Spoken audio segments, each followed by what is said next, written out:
There are many ways you can enhance the content in your email. I'm Darlene, and I'm going to show you the feature add-ons in GoDaddy Email Marketing.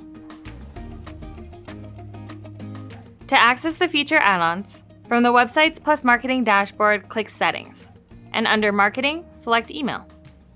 The business information on your Sending tab is used to populate your email footer, so visit this tab if you need to update or edit your email footer information. The Feature Add-ons tab allows you to enable additional email functionalities to help you look like a pro. Enabling the Social Icons feature ensures your marketing emails display icons above the email footer for each platform you use. To add your social accounts, click the gear, and then enter the URL for the account in the appropriate field. The Campaign Tweaks feature enables you to determine where you'd like common items, such as your unsubscribe or social links, to display in the emails you send. To access your options, click the gear.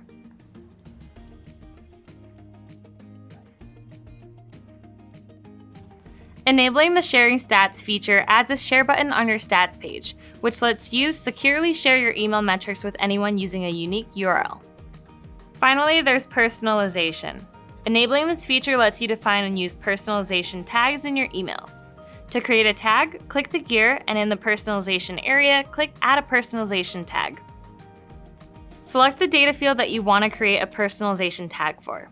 In the yellow text field, enter a fallback for this piece of data in case it's missing from the contact information. Now click Save, and it's ready to use.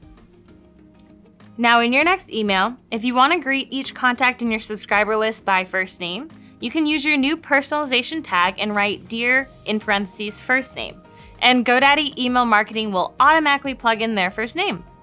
Oh, and if their first name isn't in the data, Friend will display in its place. These feature add-ons let email marketing newbies look like pros, so be sure to take advantage of them. I'm Darlene, thanks for watching.